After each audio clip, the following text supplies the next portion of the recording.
ay patuloy ho tayong nakakatanggap ng reklamo kaugnay sa illegal gambling sa Parañaque City na kung saan ay maraming mga nagtatanong ng mga kababayan natin na protektado nga ba ni Police Colonel Nicolas Salazar Piñon, ang Chief of Police ng Parañaque City, at ang Southern Police District District Director Brigadier General Randy Arceo, kung saan atin ipinarating sa opisina ni Colonel Nicolas Salazar Piñon ang kaugnay sa nirereklamong illegal gambling sa lungsod ng Parañaque, subalit walang ginagawang aksyon si Colonel Nicolas Salazar Piñon, mga kaibigan, kung saan kahapon ay kinausap natin si Colonel Nicolas Piñon na meron mga illegal gambling na naglipana sa Parañaque City.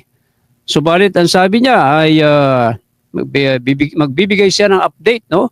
I-update niya tayo kaugnay sa ating naging query sa kanyang tanggapan kaugnay sa inirereklamong illegal gambling, mga kaibigan. Pero magpahanggang ngayon ay wala namang ginagawang aksyon si Colonel Nicolas Salazar Piñon, na kung saan, mga kaibigan, ay mayroon na namang nagsusumbong sa atin na patuloy pa rin ang pamamayagpag ng illegal gambling diyan sa Parañaque City, na kung saan ang sugal na isito at loteng ni Romeo Peralta alias Lakay na nagkalat dyan sa Barangay San Dionisio at Video Carrera naman ni alias Madam. Alam nyo, Colonel Nicolas Salazar Piñon, sir, nakakasira po yun sa mga kabataan yung pagsusugal sa Video Carrera, no? At dyan, ang matindi pa nito, mga kaibigan, hindi daw hinuhuli si alias Lakay ay dahil ginagamit din siya sa mga pangungulikta sa mga illegal na pasugalan, no? At club ni Prudencio Ronquillo, mga kaibigan, no? Yang si Prudencio Estabilio, rather, o kung tawagin nila si alias John, na nagpapakilalang bagman, no? Ni SPD Director Brigadier General Randy Arceo, mga kaibigan. Nasaan si General Arceo? And si General Arceo.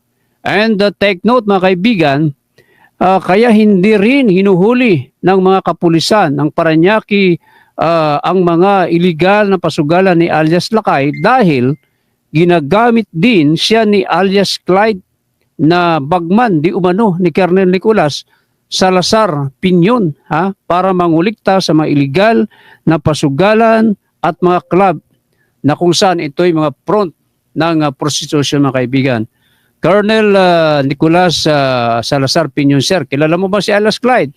Na ang pangalan daw nito ay si Police Staff Sergeant Virgilio Nue, mga kaibigan, no?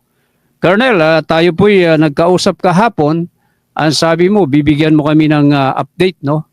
Magpaparating ka ng update kaugnay sa ating ipinarating sa iyong tanggapan kaugnay sa illegal gambling sa buong Parañaque City. Subalit wala kang ginawang action, Colonel. At magpahanggang ngayon na mamayagpag ang illegal gambling. Alam naman natin, Colonel, na may pasukan pa mga kabataan, no? Karamihan pa naman sa mga batang mag-aaral ay tumataya yan sa Video Carrera. At ang isito ni Lakay at ang looting, no? Kakompetensya yan ng PCSO, Small Town Lottery, dahil malaking maitutulong yan sa ating mga kababayan. Subalit, hindi ka umaaksyon. Colonel Nicolas Salazar Piñon. Aba, isa lamang ibig sabihin nito, nagtatanong ang taong bayan, kayo ba'y patong sa illegal gambling dyan sa Parañaque City? At maging ang tanggapan ni General Randy Arceo ay nakakaladkad, no? At siya ngayon ay nagagamit ng kanyang pangalan. Hindi mo siya di bagman din niya, no? Si alias John, mga kaibigan. No? Nagkasanga-sanga na. Mayor Edwin Olivares, Mayor, nasaan ka na? Yung bayan mo, pinamumugaran na ng illegal gambling. Panahon na kumilos ka, Mayor. Ay ayaw ng ganyan ng ating Chief PNP. General Jose Melenio, General Jose Melencio Nartatis Jr. na may mga illegal gambling, mga kaibigan. Kaya ang hamon natin kay Colonel Nicolas Salazar Piñon, Colonel, tuparin mo ang tungkulin mo sa bayan, linisin mo ang pangalan mo, linisin mo ang Parañaque City, walisin mo ang mga illegal gambling dahil pati si District Director General Randy Arceo nadadamay dyan sa kawalan mong aksyon, ha?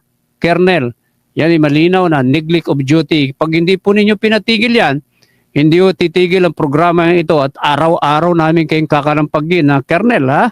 Ang programang ito hindi mangingimi na kayo'y kalampagin. Tayo nang usap na yung update, ihatid mo sa aming programa para nang sa ganun, may ilabas natin ang iyong mga accomplishment. Subalit wala kang ginagawang action, Colonel, ha? Yan po si Colonel, alam po mag-general ito, paano mag-general ang official na ito? Kung ngayon pa lamang na simpleng bagay na nilalapit ng ating programa, hindi mo maaksyonan, baka hindi ka na maging general, ha? Colonel Nicolas Salazar Piñon at kay District Director General Randy Arceo, sir, yung bata mo, kastiguhin mo. Pag hindi yung sumunod yan, abay, hindi yung titigil ang programang ito. Abangan nyo yan at magbabalik kami bukas para magbigay ng update at patuloy nating kalampagin ang mga opisyal ng PNP na ito na natutulog sa pansitan.